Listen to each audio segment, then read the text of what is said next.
The fourth intent, simplify. I let go so there is room for something better to come in. I intend that I am guided, guarded, protected, and lined up with the highest good at all times. I trust and remain open to receive from both expected and unexpected sources. I simplify.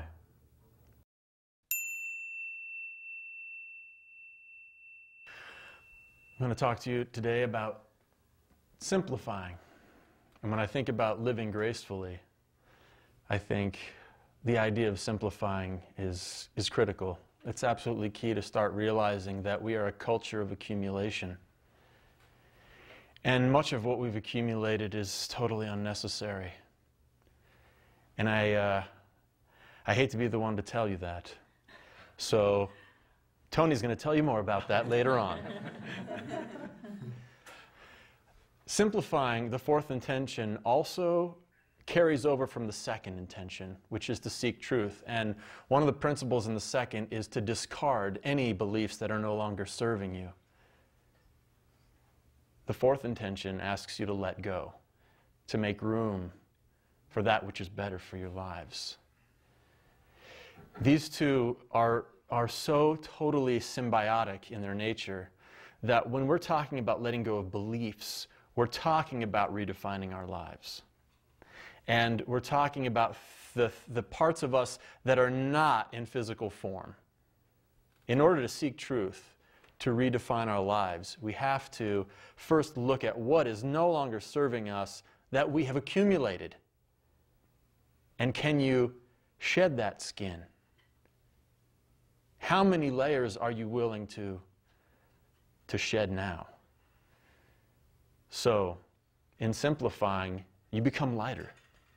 Your lives become lighter, and you are light. And that is all you need carry with you. Now, many people on a spiritual path, depending on the various disciplines, have been asked to abandon all attachments, to release everything in some way. A rebirth often occurs in this ritual. And that's all going to depend on how far you want to go with the idea of letting go. Nothing that extreme really has to happen right away if you're not ready for that. But letting go will allow something better to come in. Whenever angel healers are working with the people who are seeking help, one of the things they'll do is they'll have the Archangel Michael come and wield his sword and cut attachments from people. You can do this on your own. But what happens when you cut those cords, you cut those attachments? A lot of times people who do not know how to fill their being with what is better for them feel a sense of emptiness. And sometimes the Archangel Raphael can come and assist in the filling of the emptiness. Now, there actually is no emptiness. You're whole. But when we have these attachments that anchor us to the wrong things or to anything, freedom is really what we seek. Freedom ultimately is what we seek. We know that what is bound to us is useful for only so long until it is time to let it go. It may be that it is very useful for somebody else. For anyone who's ever had a garage sale, you know what I mean. For any one of you who feels as though the suffering has come upon you, it may be difficult to look at these events as something that has happened for you. But we're not victims of this world.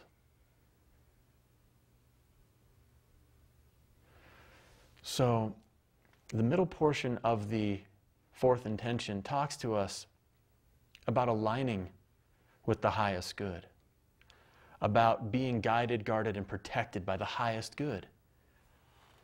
Well, I think deep in our minds, we know what that is, but so many of us resist what that could be. And the portion that follows this simply says, I trust. I trust follows the decree that I will align myself with the highest good. because I know I'm guided, guarded, and protected in the right way. I'm not defensive, but I recognize that there is a presence in the universe or in my existence that is surrounding me with what is right, with what is loving and meant to be with me. And the reason why I think this is there is because a lot of us have decided not to trust in the highest good. For example, if you have been raised in a tradition that makes you feel guilty for what you've done, you may fear some kind of punishment is waiting for you. And sometimes we can turn that feeling of mistrust into anger, and we might even be angry with God. But if these happen for the highest good, then we can find a way to rejoice at the unfolding of our lives. And in the fourth intention, we're not going to talk exactly about staying positive and identifying the gifts in all of our experiences. That will be covered in the fifth intention. But the fourth will lead into that, because if we can trust, and then we can remain open to receive. Are you willing to receive whatever is supposed to befall you or whatever is supposed to be given to you? I trust and remain open to receive from both the expected sources and the unexpected sources. And you'll hear Tony talk about the expected sources are the paychecks and the daily routines and the ways that we've been conditioned to expect things to go, working hard towards that goal. But what about the unexpected sources? How do you explain those still working miraculously in your lives? Well, we insist that with your intentions invested in the highest good, that they are more readily to come into your world, the unexpected sources. So let me tell you a little story about becoming a teacher. I had a couple of friends, both named Brian, very confusing, and I apologize, but one of them was substitute teacher Brian, and one of them was full-time teacher Brian. And I worked with both of these guys at a night job where I worked full-time. They worked part-time, they were teachers during the day. And I knew I couldn't just jump into teaching, so I started to be a substitute teacher, and I loved it.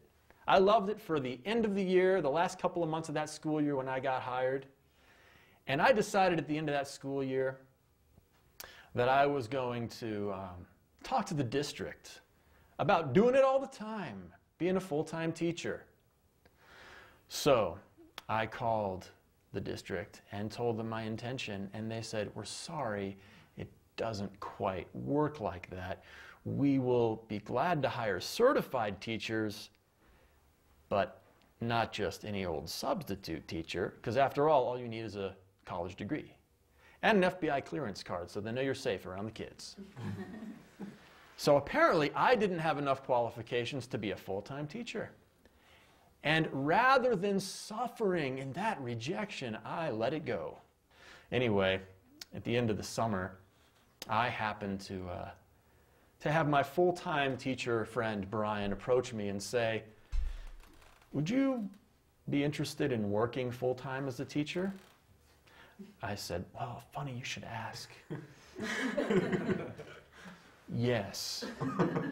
He's like, "You have a college degree?" "Yes." "You have an FBI clearance card?" "Yes." "I think they're going to hire you." So what happened was, although the system that exists, the expected source, the school district, said no, the miracle said yes. And that's part of the art of letting go, allowing something better to come in. And I did trust. I didn't get angry that I was rejected the first time. So let things happen for us rather than happening to us.